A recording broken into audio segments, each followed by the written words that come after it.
welcome back to Movie Review Mom. Thanks for all of you who keep coming back and commenting down below and supporting my growing channel. I really appreciate that.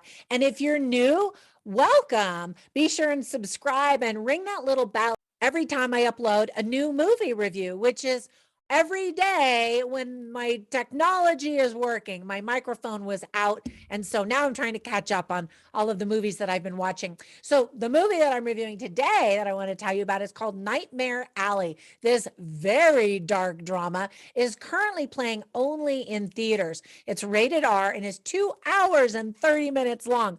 That's a really long movie. I'm going to give you an overview in a nutshell, and I'll also point out things I liked and didn't like. I'll offer tips for parents, themes worth talking about. I'll point out movie lines and recommendations for some other films that I think you might also really like. All right, so let's dive in. In a nutshell, Academy Award winner Guillermo del Toro wrote, directed, and produced this film. It's about a charismatic but down on his luck carnival worker, Stanton Carlisle, played brilliantly by Bradley Cooper. I love that guy, who endears himself to clairvoyant Xena, played by Toni Collette. I really like her too. And her has-been mentalist husband, Pete, played by David Strathairn. He crafts a golden ticket to success using this newly acquired knowledge to grift the wealthy elite of 1940s New York society, with the virtuous Molly, played by Rooney Mara, loyally by his side. Stanton plots to con a dangerous tycoon, played by Richard Jenkins. And at first, I didn't even recognize Richard Jenkins. I think he's so good. Anyway, he tries to con Richard Jenkins with the aid of a mysterious psychiatrist played by Cate Blanchett, whom I adore, who might be his most formidable opponent yet. Dun, dun, dun. Okay, so William Lindsay Graham wrote the original novel, Nightmare Alley, which was turned into a film clear back in 1947. No, I haven't seen it. And no, I probably won't watch it. Guillermo del Toro claims that this is not a remake of that film, but an adaptation of the original book. All right, I'm not going to read the book either. Called a neo-noir thriller, this gritty psychological drama showcases how the director can so adeptly paint a terrifying world, and his ability to recruit top Hollywood talent in his cast is also a testament to his talent.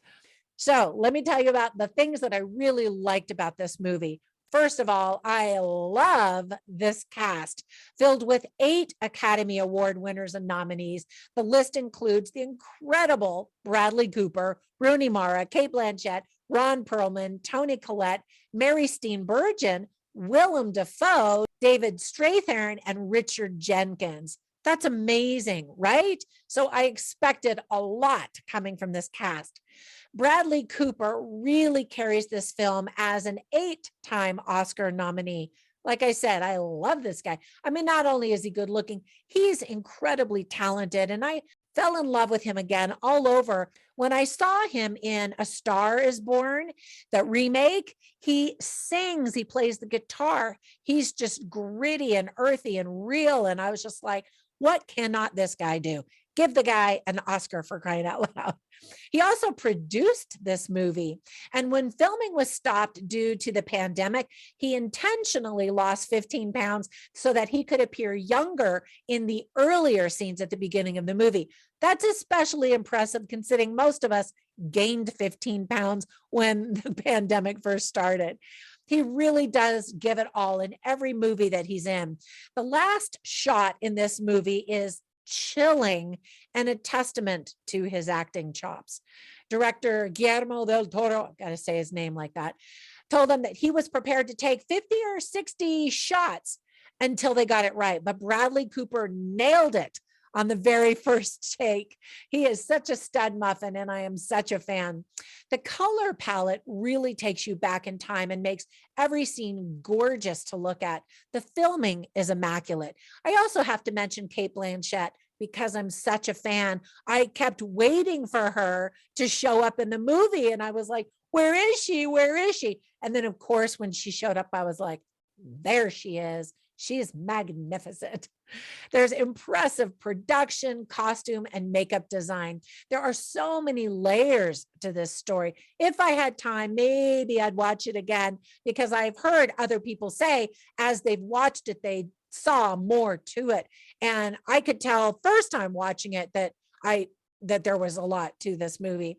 I kind of felt like two movies, really. Acts 1 and Acts 3 are very different, yet they tie into each other beautifully. This is not a fun movie to watch per se, but a great lesson in filmmaking. The subject is dark and deep and won't be to everyone's taste or liking. So there were some things I didn't like about the movie. We don't get to know that much about some of the characters. For example, Ron Perlman's character, there's not a whole lot of backstory, just tiny snippets. And, we just sort of go with it because the focus really is on Bradley Cooper and his character with Cate Blanchett. And with that long of a movie, I can't fault them for not really giving us a big backstory on everybody. The trailer is really intriguing, yet I kind of felt like it showed a little bit too much. Part of it is, finding out where's the story going? What's going to happen? Let me give you some tips for parents. And by the way, notice the things that I didn't like are not very many. Let me give you some tips for parents. Kids are definitely going to be bored, and it is not appropriate for their viewing anyway. You see several murders with blood and violence. You see a shirtless man and the naked backside of a man, and there's a guy in a bathtub. And don't look too carefully, but you could kind of see something going on down there. You see a man eat a live chicken. That's disgusting. There's lots of guns and knives, alcohol, and cigarettes. Some themes that are illustrated very well are dishonesty, carnival life, mentalism and memory, regret, rich versus poor, powerful versus desperate people, our inner demons, how parents shape their children, man or beast, and greed and what people will do for money. So I always write down funny lines and interesting lines, and I share them on my written review at moviereviewmom.com. But I didn't really write down any funny lines because this is a very serious drama. But I'll share one of the interesting lines with you. You could see my full review on my website. So this first line is spoken by Bradley Cooper, his character, and he says, talking to Cate Blanchett, "What happened to you?" And she said, "Life." Now that conversation will go into much more depth and have a lot more meaning when you see the movie, but that's kind of what the movie is about. Life and all the crazy things that happen to us, the twists and the turns and our expectations for our lives, and then reality as life unfolds as it does. So overall, I thought that this movie was done very well, and my movie review mom grade is an A. So I want to give you another recommendation for another movie by the same director. Guillermo del Toro won an Academy Award, not only for Best Director, but for Best Picture when the movie The Shape of Water came out.